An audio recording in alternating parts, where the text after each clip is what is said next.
Well, I'll tell you a little about my experience at attending Mass this morning at 12 o'clock at Immaculate Conception here in Fort Smith. With me was Jimmy Presley and his brother Jerry and the little girl, my dear wife Lillian.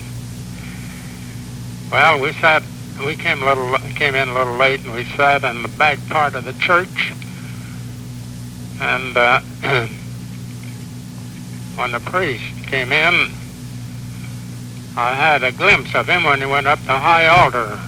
But after he went down to the low altar and on the level with the people in the church, he was sort of lost to me. But he had a guy playing right in out there, and it looks like he had the ball most of the time. He was, I think, doing more talking than the priest. So that's sort of the experience and the impression I got this morning at church. And when I could get a chance to look at the priest, there was one fellow sitting in front of me, and his right ear was so big you couldn't see the priest. So really, with my impaired hearing, it is sort of frustrating. So I think I'll just call this off for this experience today. Come along, let's make merry down at the Husky. Applejack and good blackberry, we'll have a jamboree.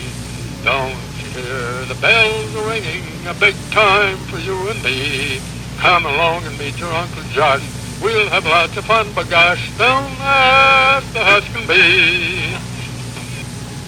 All right, Grandma, the only reason I'm going to do this song is for you, because I get blackmailed with it later, probably. Okay.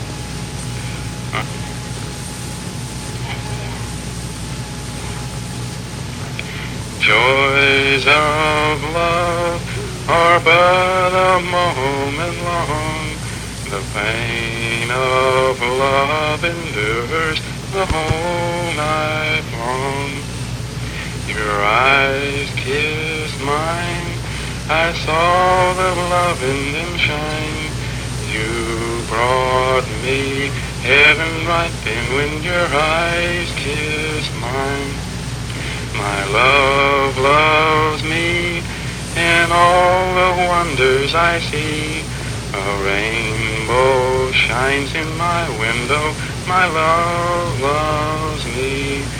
But now she's gone, like a dream that fades into dawn. The words stay locked in my heartstrings, my love loves me. Well, if we could think that Abdul, a bulbul, a mare. Well, how does it start, though? They fought all that night. They fought in the bright yellow moon. See, it just leaves me. I know the whole song, but how does it start? They had a fight. We sang it all the time, and I know every... I don't even know how it starts. Red wing. I can't remember what comes next. I'm running her heart away. She watched for day and night. She said, kept all the campfires bright. And under the sky each night she would lie and dream about her lover by and by. But when all the brave returned, the heart of Redwing yearned. Far, far, far away her warrior gay fell bravely in the fray. Oh, the moon shines tonight on pretty Redwing. The breeze is sighing, the night bird's crying. Oh, the moon shines tonight on pretty Redwing. while red wings weeping her heart away. Do-do-do-do.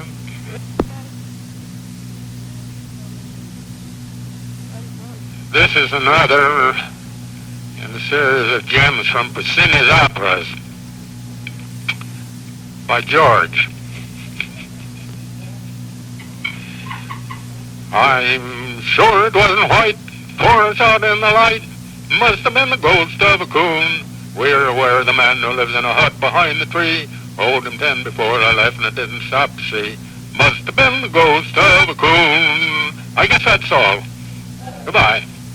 Broken on the buffalo dome where the deer and the antelope play, where seldom is heard the discouraging word, and the skies are not cloudy all day.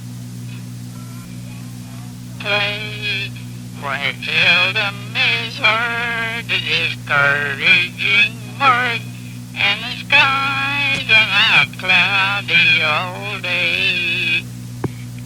Keep us near to thee, and make our life so life to thine, that we may wholly be.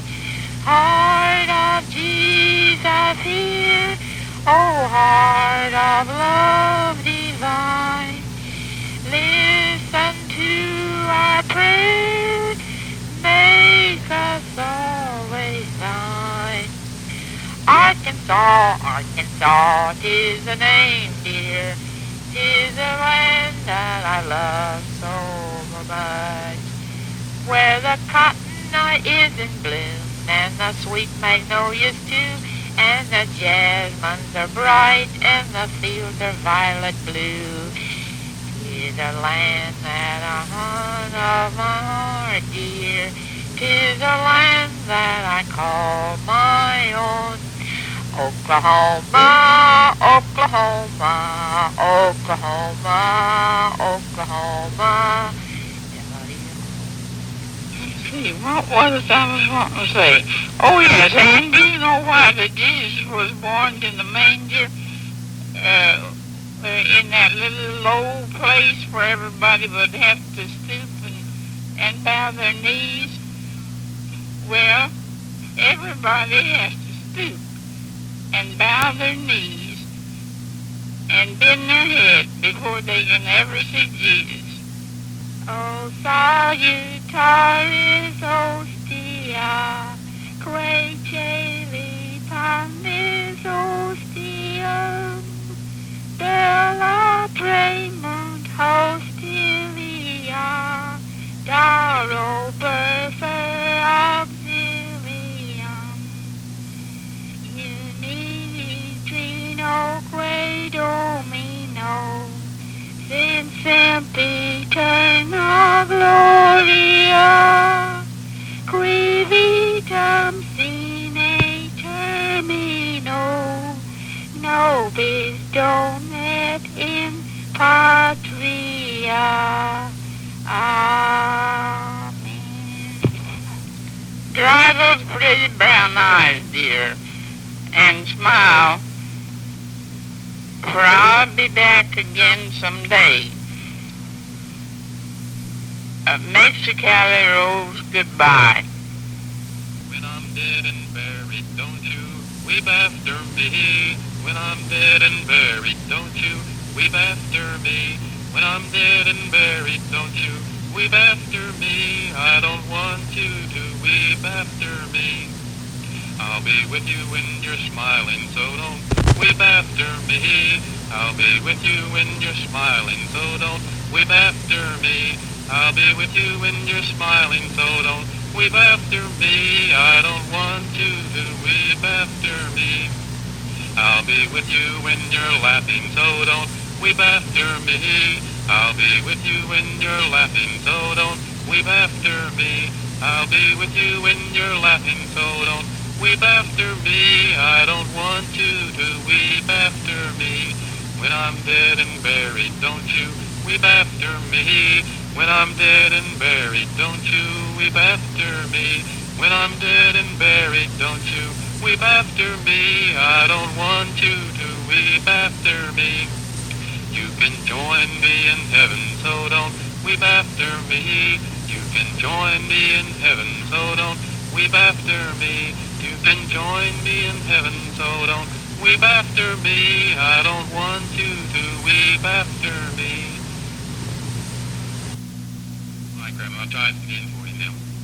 No, but we called Micaiah and Bill last night, and little Jim answered the telephone, and right off, then Bill came to the telephone, and he said that they had been to Russellville during the week for some kind of a forest service dinner, and they'd taken one of the young men from Ozark with them, and then Saturday night they went to a dance and a dinner given by the Lions Club, and then Sunday, after attending that Lions dinner, one of the ministers, Protestant ministers in Ozark, called Bill and asked him if he'd be a Boy Scout leader for him, and Bill volunteered.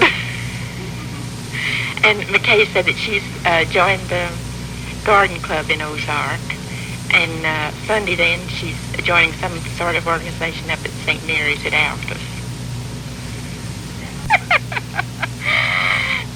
And, well, we are having such a wonderful time. I kind of dread for the time to come for us to have to go home, because we are having such a wonderful time. And we thank and have the most wonderful families. Those children are just the sweetest things I ever seen. And I know we'll sure miss them when we go home. And that's all. This is Maude and Savanah trying to sing a little old-time song. We've almost forgotten it. The old rugged cross.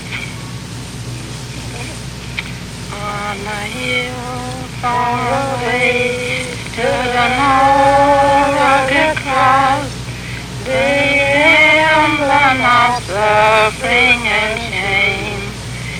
And I love that old cross for the dearest and best, for the world of lost sinners offering.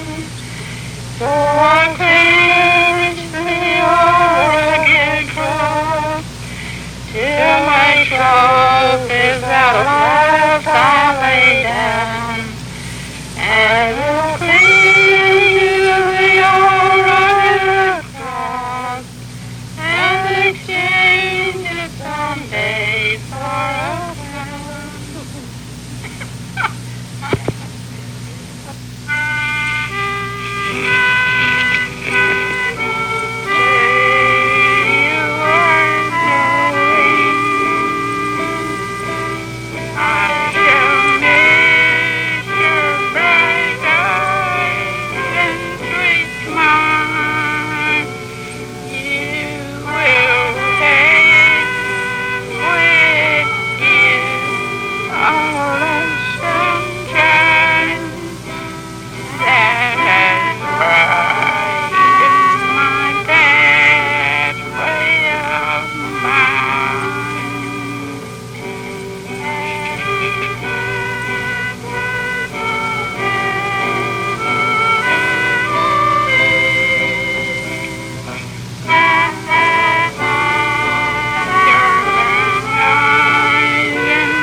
I walked a mile with pleasure.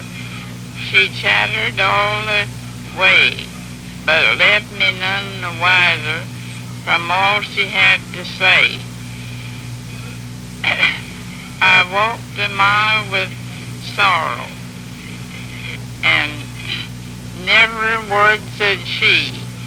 But oh, the things I learned from her when sorrow walked with me.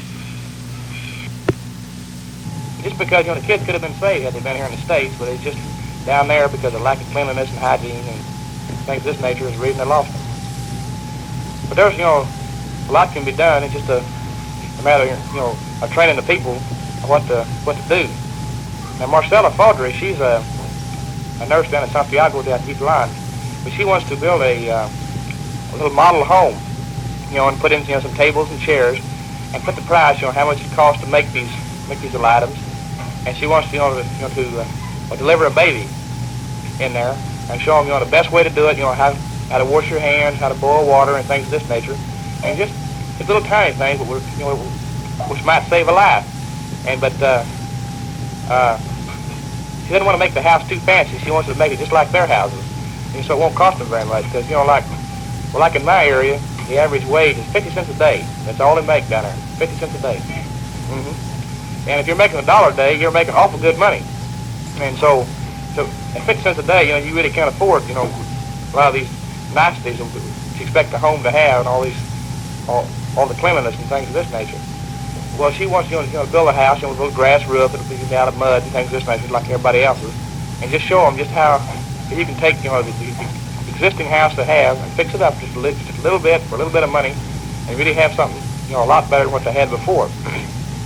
But it's real hard to change these customs because these people, have been doing this for years. Their grandparents did it, and their great-grandparents did it, and so they think that this is the only way to do it. And you can't change anything without really showing them, the advantage of doing it. Because if you try to change something, you'll just cause more trouble. And they'll think, that you're just a troublemaker or something coming down there trying to, tell them a bunch of lies and stuff. And the main thing is to show them, that you're not down there trying to take their money. You're just down there, you're trying to help them, and you don't want anything out of them. All you want to do is just help them. And everything you tell them, is for their own good.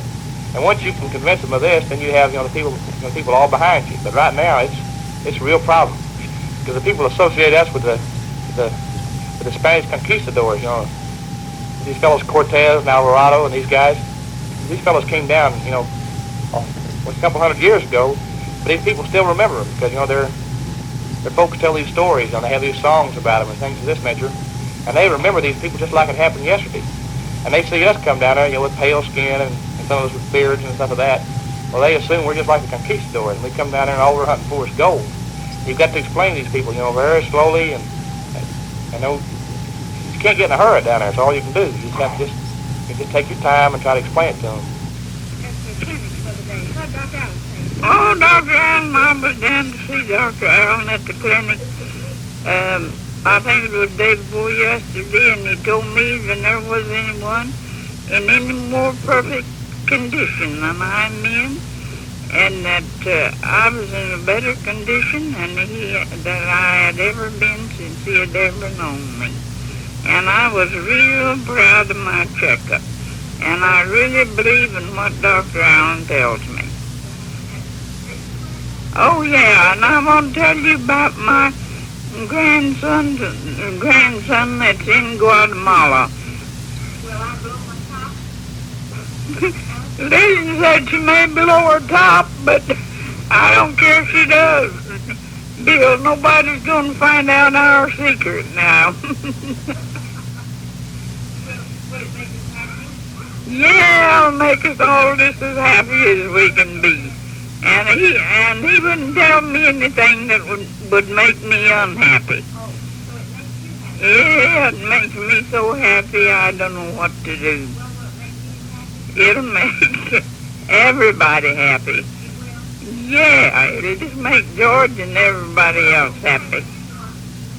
Because he wants me to tell the news when it happens. Well, whenever it happens, I'm supposed to tell it. I don't know, he told me he didn't know just when it was going to happen, but I would be the first one that knew it.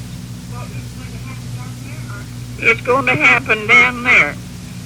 But then I'm not, you're not, she's trying to drag it out of me, Bill, but she's not going to do it. Well, that's our secret, and I'm going to keep it. Lillian and George are here right now, and we've just been having the best fun and laughing and talking as crazy as usual. George is sitting up there in the corner just laughing and eating a big piece of cake.